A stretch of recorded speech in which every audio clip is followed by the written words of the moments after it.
हाँ जी, नमस्कार साथियों। मैं रमेश चौधरी ऑनलाइन प्लेटफॉर्म पे आपका हार्दिक स्वागत है, अभिनंदन करता हूँ। पिछली वाली क्लास में अपन टेस्ट सीरीज के बारे में बात कर रहे थे और टेस्ट सीरीज किस प्रकार से सॉल्यूशन करते हैं उसके बारे में मैंने आपको बताया भी था। और टेस्ट सीरीज में ये बताया था कि एक ये प्री एग्जाम है, जो एग्जाम देते वक्त छोटी मोटी गलतियां होती है या सब्जेक्ट का किस प्रकार से रिवाइज करना है उसके बारे में चर्चा की थी। उसी के परिप्रेक्ष्य में आज नेक्स्ट क्वेश्चनों के ऊपर चर्चा करेंगे। साथ ही जो पूरा टॉपिक है उसका किस प्रकार से रिवाइज किया जाता है उसके बारे में मैं आपको बताऊंगा। तो एक एक क्वेश्चन के माध्यम से एक एक टॉपिक है उसके ऊपर डिस्कस करेंगे। हाँ जी,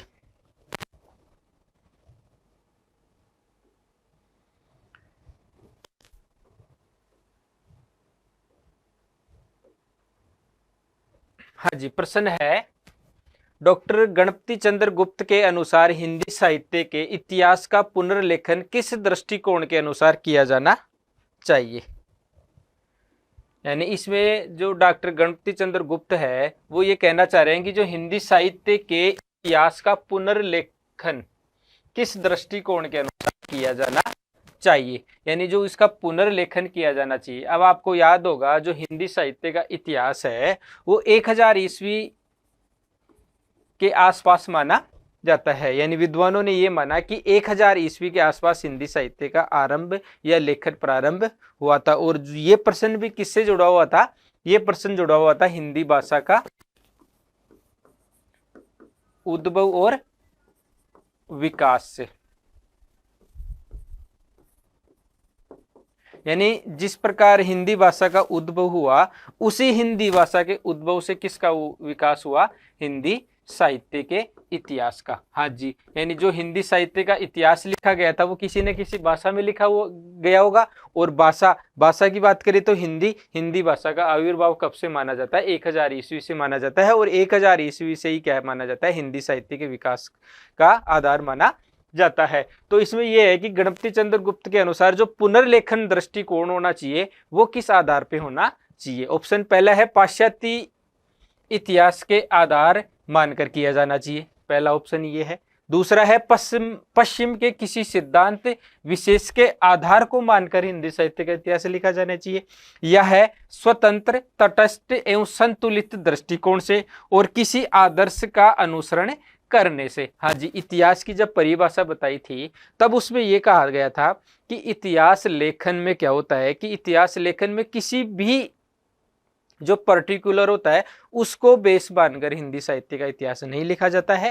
हिंदी साहित्य का इतिहास लेखन में एक तटस्थ होना चाहिए। ये नहीं है कि किसी राजा की बढ़ाई कर दी, किसी की बुराई कर दी, किसी विद्वान की आपने ज्यादा रचनाएं ले ली, किसी की नहीं ली। यानी इस हिंदी साहित्य के इतिहास लेखन में क्या होना चाहिए? बिल्कुल जो लेखक है ना वो क्या होना चाहिए? स्वतंत्र होना चाहिए। यानी उसके ऊपर किसी भी प्रकार का कोई दबाव नहीं होना चाहिए, पहली विशेषता थी। दूसरी थी तटस्थ, यानी वो किसी भी पक्ष के ऊपर भेदभाव नहीं करना चाहिए। जो वास्तविक स्थिति है उसी के आधार पर क्या करना चाहिए? उसका पुनर्लेखन करना चाहिए इसके आधार पर।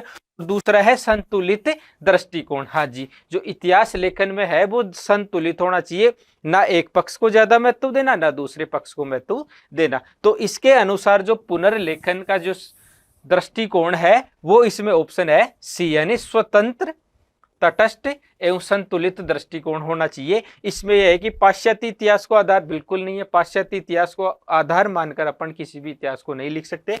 दूसरा है पश्चिम के किसी सिद्धांत विशेष के आधार पर, जी नहीं, किसी भी एक पर्टिकुलर सिद्धांत को लेकर इतिहास का पुनर्लेखन नहीं किया जा सकता है। इसमें हाँ जी, स्वतंत्र, तटस्थ एवं संतुलित दृष्टिकोण के आधार पर ही क्या करना चाहिए? इसका पुनर्लेखन करना चाहिए। किसी आदर्श का अनुसरण बिल्कुल नहीं, किसी आदर्श का अनुसरण करके आप इतिहास का पुनर्लेखन नहीं कर सकते। जी हाँ, डॉक्टर गणपति चंद्र गुप्त के अनुसार क्या होना चाहिए? स्वतंत्र, तटस्थ और संतुलित। हाँ जी, अब इसके गणपति चंद्र गुप्त के बारे में बात करें तो गणपति चंद्र गुप्त जी ने क्या किया था? एक हिंदी साहित्य का वैज्ञानिक इतिहास लिखा था। हाँ जी, का वैज्ञानिक ग्रंथ क्या नाम था? इतिहास। कब प्रकाशित हुआ? 1965 ईस्वी में क्या हुआ था? इसका प्रकाशन हुआ था। हाँ जी।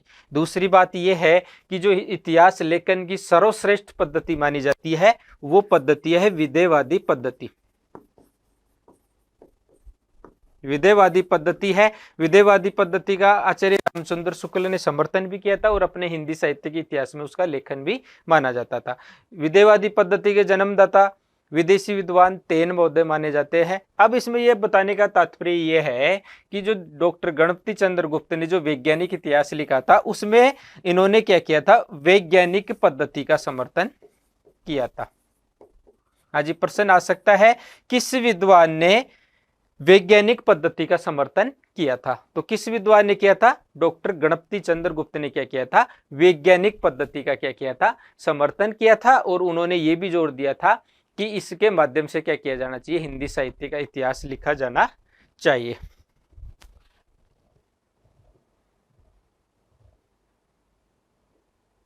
हाँ जी, अगला प्रश्न है आचार्य शुक्ल की ऐतिहासिक दृष्टि, ये कथन है, इसके आधार पर यह है कि जो हिंदी साहित्य का इतिहास है उसमें कौन सी परिस्थिति होनी चाहिए, हिंदी कविता संबंधी ज्ञान को संकलित करती है। हाँ जी, युग की परिस्थितियों को प्रमुखता प्रदान करती है, परंपरा का महत्व प्रतिष्ठित करती है, आर्थिक परिस्थितियों के संदर्भ में साहित्य की विकास प्रक्रिया को स्पष्ट करती है। यानी जो ऐतिहासिक दृष्टिकोण है वो किस आधार पर इसका समर्थन करता है, तो आचार्य रामचंद्र शुक्ल के अनुसार ये है कि ये जो ऐतिहासिक जो दृष्टि है वो करती है, हिंदी कविता संबंधी ज्ञान को संकलित करती है। दूसरा ऑप्शन है युग की परिस्थितियों को प्रमुखता प्रदान करती है, परंपरा का महत्व प्रतिष्ठित करती है, आर्थिक परिस्थितियों के संदर्भ में साहित्य की विकास प्रक्रिया को स्पष्ट करती है। हाँ जी, जो ऐतिहासिक दृष्टि है वो करती है, युग की परिस्थितियों को प्रमुखता प्रदान करती है, यानी किस युग में क्या घटित हुआ, किस युग में कौन सी रचनाओं का निर्माण हुआ। तो आचार्य शुक्ल जी के अनुसार क्या होता है, जो युग की जो प्रमुख प्रवृत्तियां है उसके आधार पर क्या करता है, स्पष्ट करता है। यानी आचार्य शुक्ल जी की ऐतिहासिक दृष्टि युग की परिस्थितियों को प्रदान करती है। आचार्य शुक्ल ने साहित्य इतिहास के प्रति एक निश्चित व सुस्पष्ट दृष्टिकोण का परिचय देते हुए इन्होंने क्या किया था, युगीन परिस्थितियों के संदर्भ में विकास की व्याख्या भी की है। और इसी के आधार पर इनका जो ग्रंथ है हिंदी साहित्य का इतिहास वो 1929 में क्या हुआ था, 1929 में प्रकाशित हुआ था। और वो किसके रूप में प्रकाशित हुआ था, आपको याद है, हिंदी शब्द सागर की भूमिका जो 1928 में लिखा गया था उसी को क्या किया गया था, उसी को आधार मानकर इन्होंने इस ग्रंथ को लिखा था। हाँ जी, अगला है ऐतिहासिक काल क्रम के अनुसार निम्नलिखित में से कौन सा नामकरण गलत है। हाँ जी, ये कहना चाह रहे हैं ऐतिहासिक, ये बहुत मोस्ट है भाई, इसी के आधार पर इसका आंसर निकलेगा। यानी जो ऐतिहासिक काल क्रम के अनुसार निम्नलिखित में से कौन सा नामकरण गलत है। ऐतिहासिक दृष्टिकोण के अनुसार देखें, पहला ऑप्शन है रीतिकाल, दूसरा है मध्यकाल, तीसरा है आदिकाल और चौथा है संक्रांति काल। अब ये कह रहे हैं कि ऐतिहासिक कालक्रम के अनुसार, तो देखो ऐतिहासिक कालक्रम के अनुसार क्या होता है, इसमें जो ऑप्शन है वो ए है, यानी रीतिकाल को गलत माना गया है। क्यों गलत माना गया है, इसमें है कि रीतिकाल यानी आद्यकाल, मध्यकाल, आदि। अब जो ऐतिहासिकता के आधार पर देखा जाए तो देखो जो भक्ति काल है उसको बताया गया है पूर्व मध्यकाल। हाँ जी, और इसका दूसरा है उत्तर मध्यकाल। तो देखो ऐतिहासिक दृष्टि से तो इस प्रकार विभाजित किया गया है, यानी पहला था आदिकाल, हाँ जी, दूसरा इसमें ये ऐतिहासिकता के आधार पर ये माना गया है पूर्व मध्यकाल, और तीसरा है उत्तर मध्यकाल, और चौथा है संक्रांति काल या आधुनिक काल माना जाता है। तो देखो ऐतिहासिक दृष्टि से जो रीतिकाल का नाम क्या डिसाइड किया गया, इसमें उत्तर मध्यकाल निर्धारित किया गया था, रीतिकाल निर्धारित नहीं किया गया था। तो ऐतिहासिकता के दृष्टि से कौन सा नाम नहीं था, रीतिकाल नाम नहीं था, इसका नाम क्या था? उत्तर मध्यकाल नाम था। हाँ जी, निम्नलिखित में से किस लेखक ने कालों की रचनाओं की विशेष प्रवृत्ति के अनुसार उनका नामकरण किया था? यानी जो लेखकों की जो रचनाएं हैं उनका नामकरण किस आधार पर किया गया था? हाँ जी, निम्नलिखित में से किस लेखकों के कालों की रचनाओं को विशेष प्रवृत्ति के आधार पर, यानी इन्होंने ये कहना चाह रहे हैं कि ऐसा कौन सा विद्वान था जिन्होंने क्या किया था, रचनाओं के आधार पर कालों का नाम निर्धारित किया गया था। अब आपको इसमें एक मैं बताऊं, वीर गाथा काल। वीर गाथा काल से नाम ये याद आ रहा होगा कि वीर गाथा काल आचार्य रामचंद्र शुक्ल जी ने दिया था, क्योंकि जो प्रारंभिक काल था उसका नाम क्या था? आदिकाल। हाँ जी, ठीक है, क्या नाम था? आदिकाल। आदिकाल दिया था डॉक्टर हजारी प्रसाद द्विवेदी जी ने क्या किया था? आदिकाल नाम निर्धारित किया था। लेकिन आचार्य रामचंद्र शुक्ल जी ने इस नाम का क्या किया था? वीर गाथा काल नाम दिया था। और किस आधार पर दिया था? इन्होंने जो 12 रचनाएं थी, 12 रचनाओं के आधार पर इन्होंने ये कहा था कि ये जो काल है, क्योंकि ये 12 रचनाएं किस पर लिखी गई थी? ये लिखी गई थी वीर रस पर लिखी गई थी। हाँ जी, इसके आधार पर इन्होंने क्या किया? इस युग का नाम क्या रखा था? वीर गाथा काल नाम रखा था। अब यहां पर आपको ये अगर याद आ गया तो इसका आंसर आप आसानी से दे दोगे कि देखो कालों के नामकरण के आधार पर, तो आप तुरंत देख रहे हो कि देखो 12 रचनाओं के आधार पर इन्होंने क्या किया था?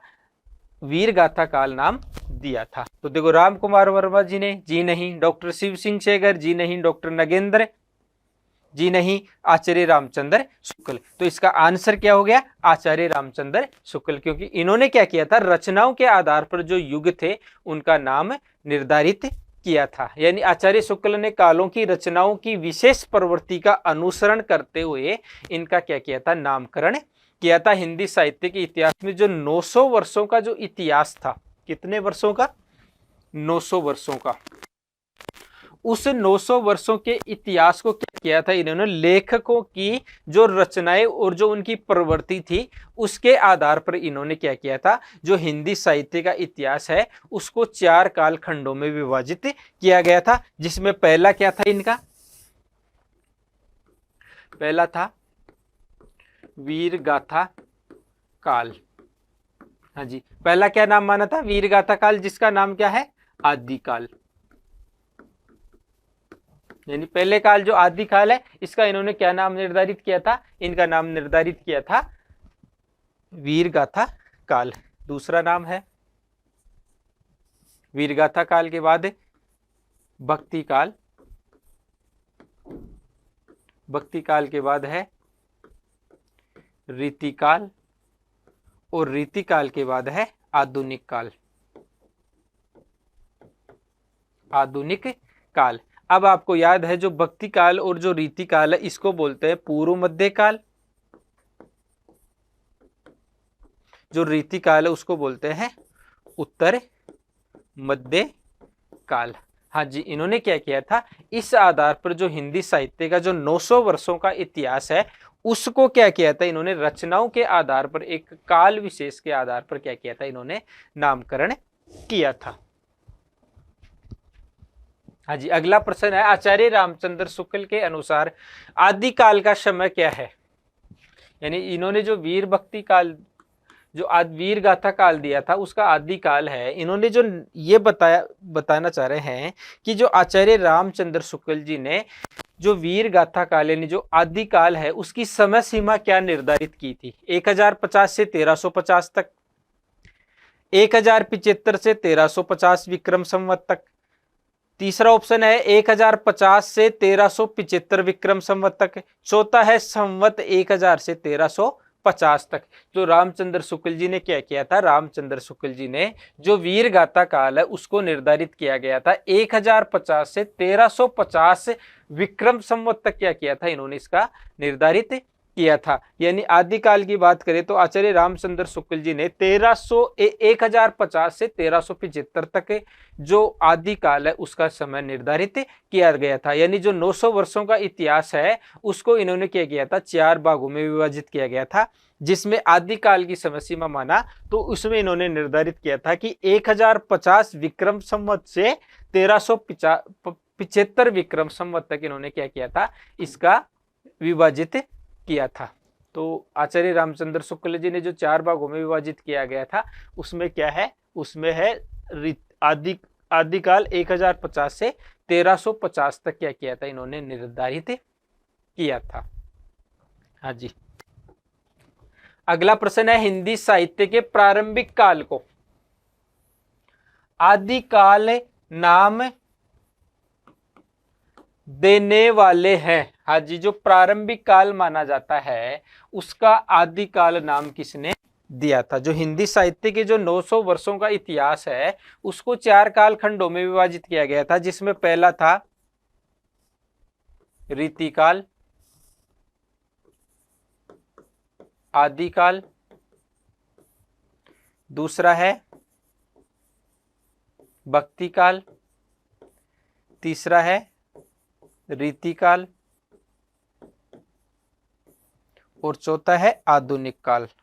हाँ जी, ये जो 4 भागों में विभाजित किया गया है उसमें जो आधुनिक आदिकाल नाम है वो किसने दिया था? हाँ जी, पहले ऑप्शन की बात करें राहुल सांस्कृत्यायन ने, डॉक्टर राम कुमार वर्मा ने, महावीर प्रसाद द्विवेदी ने, हजारी प्रसाद द्विवेदी ने। अभी थोड़ी देर पहले अपन ने चर्चा की थी जो आदिकाल नाम है वो किसने दिया था, वो डॉक्टर आचार्य हजारी प्रसाद द्विवेदी जी ने क्या किया था, इसका नामकरण किया था। आचार्य शुक्ल जी ने कौन सा नाम दिया था? आचार्य शुक्ल जी ने वीरगाथा काल नाम दिया था। इसका अगर मैं बात करूं चारण काल नाम किसने दिया था? तो चारण काल नाम दिया था जॉर्ज ग्रियर्सन ने। हाँ जी, अगर चारण काल की बात करें तो चारण काल का नाम किसने दिया था? जॉर्ज ग्रियर्सन ने। इसी के परिप्रेक्ष्य में अगर बात करें संधि काल और दूसरा क्या था, चारण काल, वो किसने दिया था? डॉक्टर राम कुमार वर्मा ने। डॉक्टर राम कुमार वर्मा जी ने क्या किया था, इसका नाम संधि काल एवं चारण काल दिया था। अगर बात करें बीजपन काल की तो देखो महावीर प्रसाद द्विवेदी जी ने क्या किया था,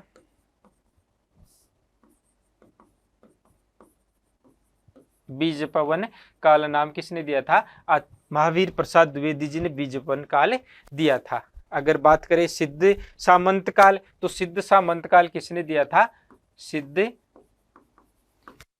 काल आचार्य राहुल सांस्कृत्यायन ने दिया था। तो देखो पूरा आंसर भी निकल गया।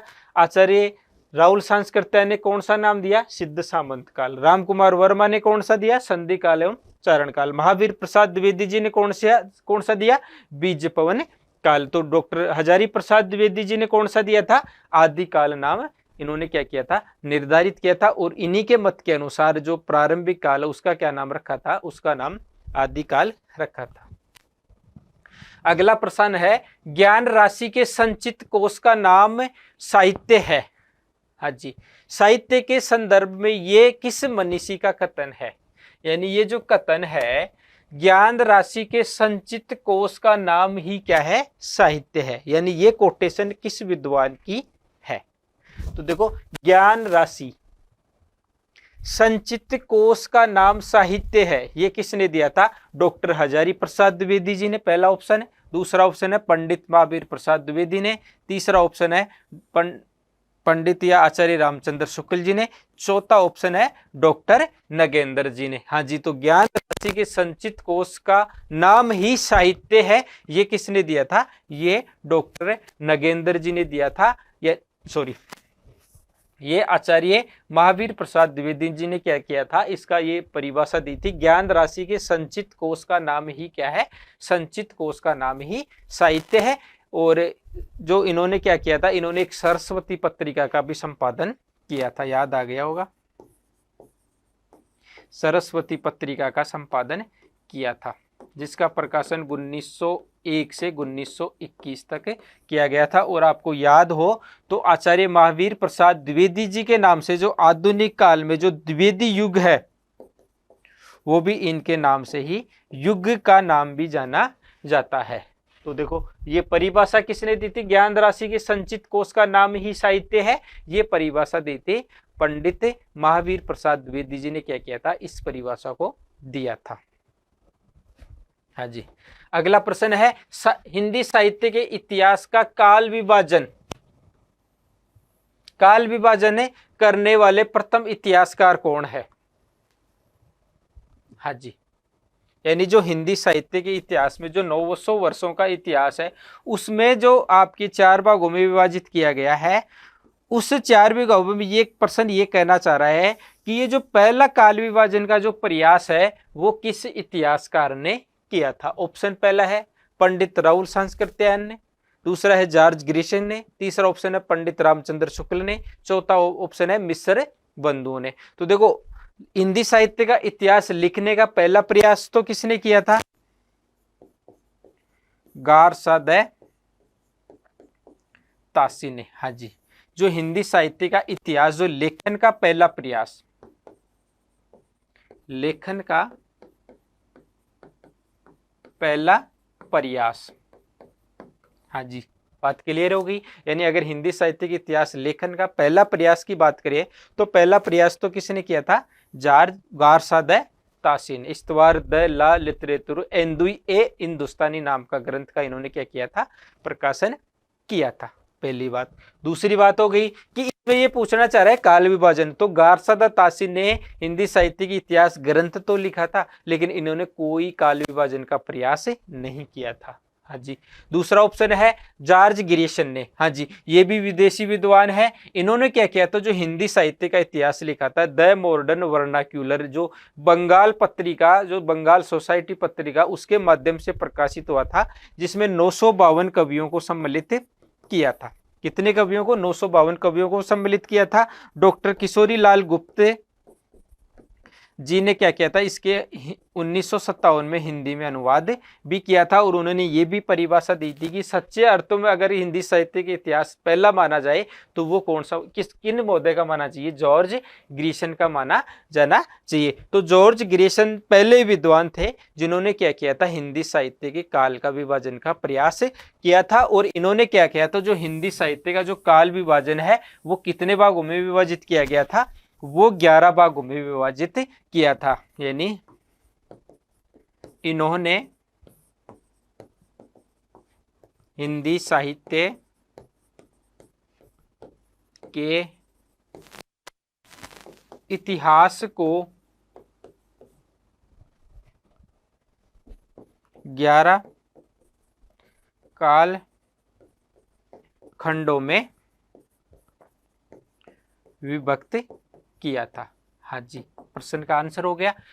काल विभाजन का सबसे पहले प्रयास किया था जॉर्ज ग्रिशन ने। इन्होंने जो हिंदी साहित्य का इतिहास है उसको कितने भागों में विभाजित किया था? उसको 11 भागों में विभाजित किया गया था, जिसमें पहला काल इन्होंने क्या माना था? पहला माना था चारण काल।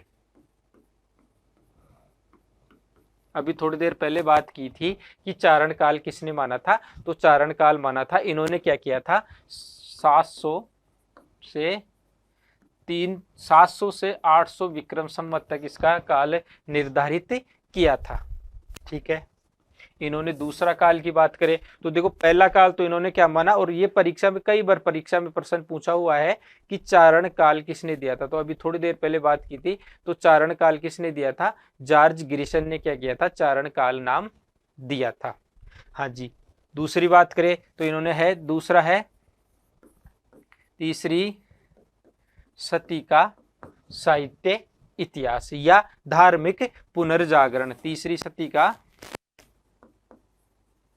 धार्मिक पुनर्जागरण काल। हाँ जी, इन्होंने क्या किया था? दूसरा माना था। जो दूसरी सती का जो साहित्य इतिहास है उसके आधार पर क्या किया था? इन्होंने जो धार्मिक पुनर्जागरण काल है उसका नाम निर्धारित किया गया था। यानी जो उस सती का जो इतिहास है उसको क्या किया था? यानी उसमें भी है 15वीं सदी का जो धार्मिक काल है उसको पुनर्जागरण काल की संज्ञा दी थी। और तीसरे कालखंड की माने तो तीसरा है जायसी का कालखंड, यानी जायसी की प्रेम कविता। तीसरा निर्धारित किया था जायसी की प्रेम कथा नाम से क्या किया था, तीसरे कालखंड को विभाजित किया गया था। चौथा है ब्रजभाषा। ब्रजभाषा, और ब्रजभाषा में किसकी किया गया था, ब्रजभाषा में यानी ब्रज का कृष्ण संप्रदाय, ब्रज का कृष्ण संप्रदाय, यानी इन्होंने चौथा कालखंड क्या माना था, ब्रज का क्या माना था, कृष्ण संप्रदाय। पांचवा माना था मुगल दरबार।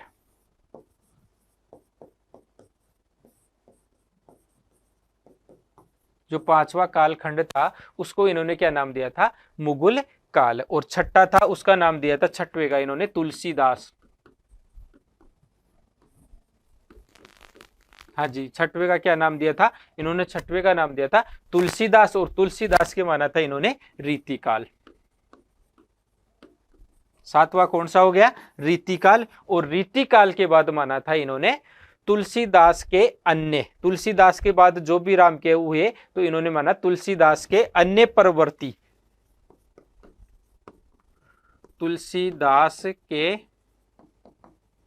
अन्य परिवर्तित, यानी जो भी उनके समान हुए उनको इन्होंने क्या माना था, ये माना था। अगर इसके बाद बात करें तो इन्होंने माना 18वीं सदी का साहित्य, यानी 9वां माना था 18वीं शताब्दी का साहित्य। और 10वां माना था कंपनी के शासन में हिंदुस्तान,